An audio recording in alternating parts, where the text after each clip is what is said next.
कि एक फूल प्यार मोहब्बत से क्यों दूर रहता हूं। एक फूल तुझे देने के लिए सस्ते में ले लिया, देखे ना कोई इसलिए बस्ते में ले लिया। फूल तुझे देने को निकले थे जाने मन, पर बजरंग दल वालों ने उसे रास्ते में ले लिया। तो साहब मैं बहुत दूर रहता हूं प्यार मोहब्बत से। अच्छा प्यार मोहब्बत तो छोड़िए, हमने आज तक किसी लड़की गौर से देखा तक नहीं। लड़कियों की बीमारी होती है, बीमारी सही हो तो नौजवान मेरा समर्थन करें। बहुत बीमारी होती है, किसी लड़की का आप गौर से देख लो तो कहेंगी देखो कैसे कुत्ते की तरह देख रहा है, ना देखो तो कहेंगी कुत्ता देख भी नहीं रहा है। ताली जोरदार बजाइए एक बार आप। तुम्हें बहुत दूर रहता हूं प्यार मोहब्बत से। ये हमारे बलराम भैया हैं, कीर्ति देदी देश की सर्वश्रेष्ठ कवित्री हैं। ये सम्मान उनको मिला और उनको मिलना भी चाहिए, मैं प्रणाम करता हूं। मुझे डांटा करती है, कहने लगे ये हेमंत प्यार मोहब्बत से तुम भागते क्यों हो और तुम लड़कियों के विषय में कोई बात नहीं करते। तो मैं आपको बता दूं, मेरा एक बचपन का दोस्त है, उसने हमको रोते रोते एक लव स्टोरी सुनाई थी। ये टिकटॉक पे बहुत वायरल हुई। वो लव स्टोरी हमने सुनी थी, तब से हमने कसम खा ली, प्यार करेंगे ना किसी को प्यार करने देंगे। वो लव स्टोरी पूरे फफून को सुना देना, अगर हिम्मत हो तो प्यार करके दिखा देना। वो लव स्टोरी कुछ इस तरीके की है, जब हम 3 साल के थे तब वो पैदा हुई थी। हम कक्षा 2 में आए, वो केजी में आई। हम 5 में आए, वो 4 में आई। हम हाई स्कूल में आए, वो 9th में आई। हम इंटर में आए, वो फर्स्ट ईयर में आई। फिर हम एसएससी की तैयारी करने लगे। लड़के इंटर के बाद या तो आईआईटी या एसएससी। हम एसएससी की तैयारी करने लगे, फर्स्ट ईयर में आ गई।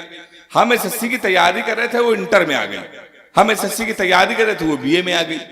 हम एसएससी की तैयारी कर रहे थे, वो एमए में आ गई। हम एसएससी की तैयारी कर रहे थे, उसने बीएड कर लिया।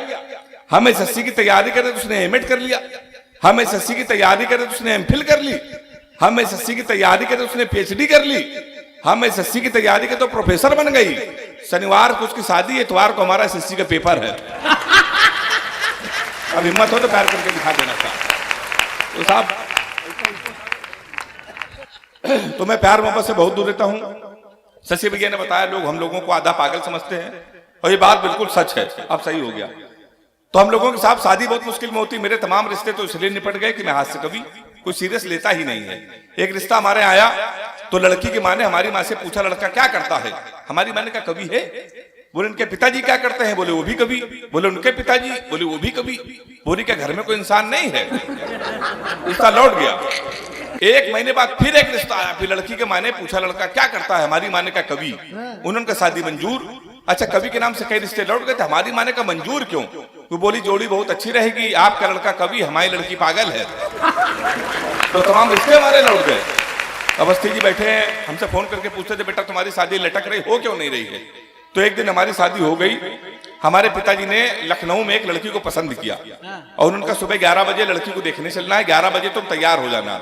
अब सुबह हम 11 बजे नहा धो के तैयार हो गए। तो हमको तो होने वाली पत्नी को देखने जाना था।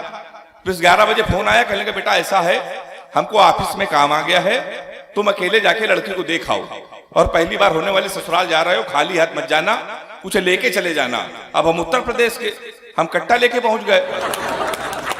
उसके बाद 2.5 साल बाद हमारी जमानत हुई। तो हमारी जमानत के बाद भी रिश्ते आए, एक रिश्ता फिर आ गया। इस बार लड़की के पिताजी आए, कहने के तुमसे 2-3 क्वेश्चन पूछेंगे, तुमने बता दिया तो शादी फाइनल है, परमानेंट कैंसिल। हमने कहा पूछिए। कहने के तुम पढ़े लिखे कितना हो। तुमने कहा अंग्रेजी से। मैं क्या है कानपुर में अंग्रेजी का मैं टीचर हूँ।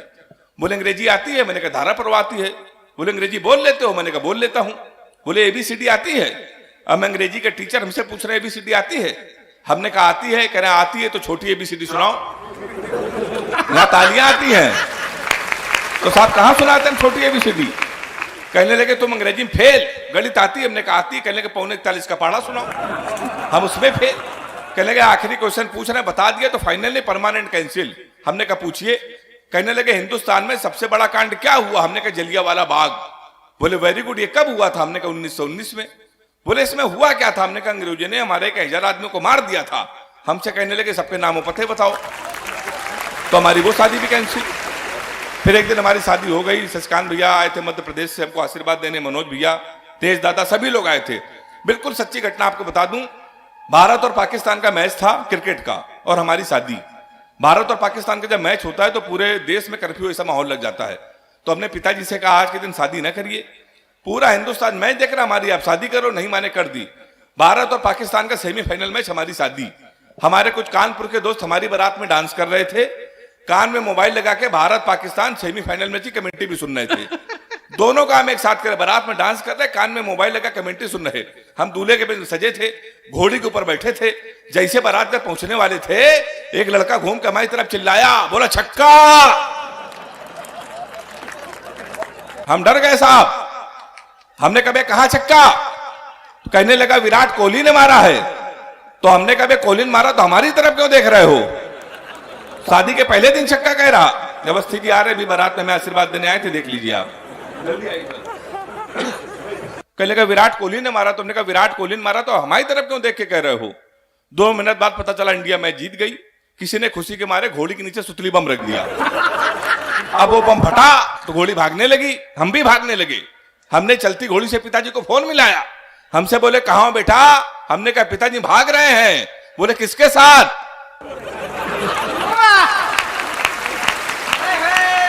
ताली तो आप लोग ऐसे बजा जिसमें बारात आए थे।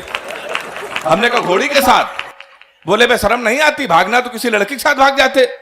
हमने कहा पिताजी वो बहक गई थी।